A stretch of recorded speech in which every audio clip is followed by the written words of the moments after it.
Ready 3, 2, 1 start. महोदय, इन पिछले 15 वर्षों के दौरान संयुक्त राष्ट्र संघ की संरचना और कुछ कार्यकलापों के कारण प्राय इसकी आलोचना की गई है विराम।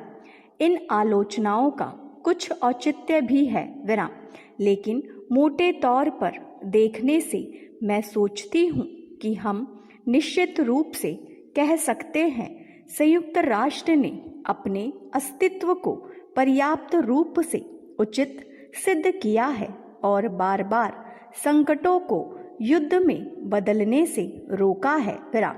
इसने महान भूमिका निभाई है और अब संयुक्त राष्ट्र के बिना इस संकटग्रस्त विश्व के बारे में सोचना थोड़ा कठिन है विराम।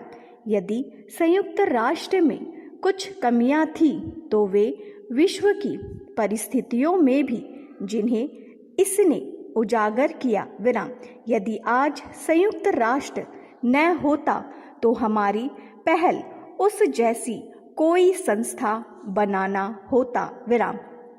इसलिए मैं कुल मिलाकर संयुक्त राष्ट्र की प्रशंसा करना चाहूँगी, भले ही समय समय पर इसके किसी काम की मैंने आलोचना की हो विराम।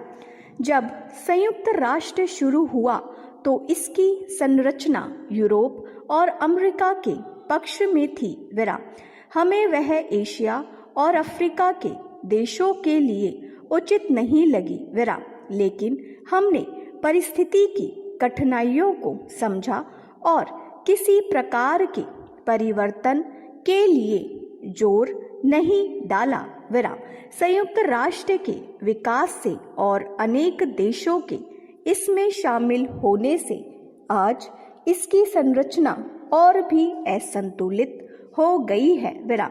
फिर भी हम सहमति से और धीरे धीरे आगे बढ़ना चाहते हैं और ऐसे किसी परिवर्तन के लिए जोर नहीं देना चाहते जिससे चार्टर में तुरंत संशोधन की आवश्यकताएं हो और विवाद उठ खड़ा। दुर्भाग्य से हम ऐसे खंडित संसार में रह रहे हैं जो लगातार संयुक्त राष्ट्र की मूल मान्यताओं के विरुद्ध पनप रहा है विराम। हमें इसे सहन करना है और राष्ट्रों के बीच पूर्ण सहयोग की धारणा की दिशा में आगे बढ़ने का प्रयत्न करना है विराम।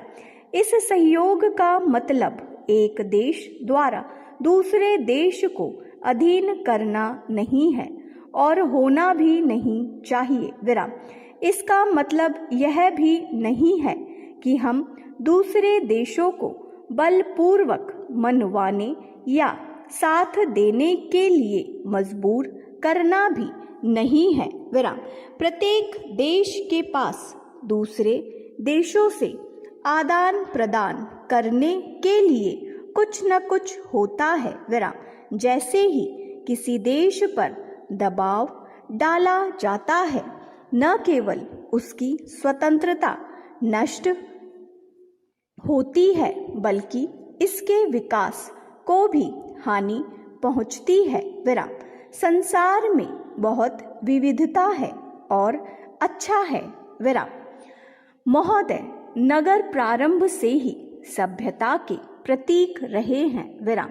मानवीय विकास के साथ ही साथ कृषि अर्थव्यवस्था से औद्योगिक अर्थव्यवस्था में प्रवेश करने की लालसा के दुष्परिणाम स्वरूप नगरीय क्षेत्र समस्याओं के केंद्र बनते गए विराम।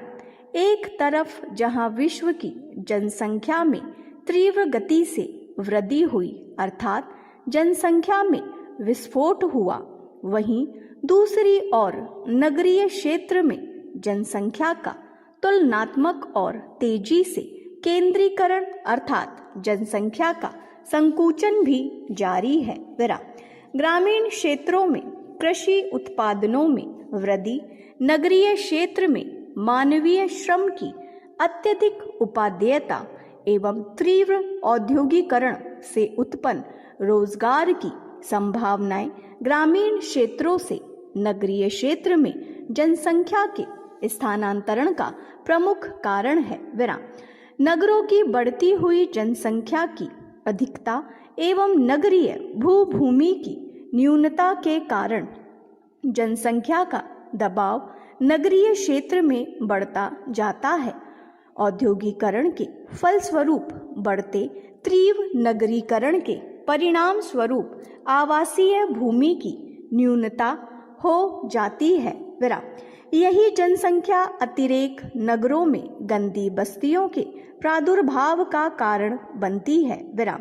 नगर की रिक्त भूमि पर ग्रामीण अंचल से नगरीय क्षेत्र में स्थानांतरित निम्न आय वर्ग के व्यक्ति समूहों में आवासीय समस्या से ग्रसित आवासीय हो जाते हैं, जो धीरे धीरे गंदी बस्तियों में परिणत हो जाती है। विराम। गंदी बस्ती व गिरावट की दशा सत्यमेव पनपती है। विराम। अतः गिरावट के क्षेत्रों में उसके संबंधित होने से इसका महत्व भूगोलवेत्ताओं के लिए भी महत्वपूर्ण है। विराम। उप प्रमाणित गृह विकास अर्थात स्लम आदि नामों से अभिहित ये क्षेत्र किसी नगरीय क्षेत्र के अभिन्न अंग है। विराम। यह एक ऐसा क्षेत्र है जिसमें क्षेत्र की स्थिति और उसके मकानों की भौतिक, सामाजिक, आर्थिक एवं कार्यात्मक विशेषताएं इतनी गिरी हुई और नष्ट, भ्रष्ट या टूटी फूटी हो जाती है कि उनकी उत्पादकता, उपादेयता और वांछनीयता काफी कम हो जाती है। विराम। वस्तुतः गंदी बस्ती नगरीय अधिवास की गिरावट की एक दशा है जिसमें मकान इतने अनुपयुक्त हो जाते हैं कि वे समुदाय के स्वास्थ्य और नैतिक मूल्यों के लिए धमकी या खतरा बन जाते हैं। विराम।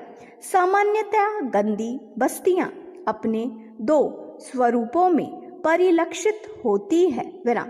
प्रथम वर्ग के अनुसार गंदी बस्तियां उन सामाजिक समूहों के संदर्भ में समाज शास्त्रियों द्वारा अभिहित है जो नगर आवासी होते हैं एवं अनेक सामाजिक बुराइयों जैसे मद्यपान, सामाजिक जीवन की अनियमितता, वेश्यावृत्ति जैसी कुरीतियां सामान्य रूप से उनमें पाई जाती है। स्टॉप।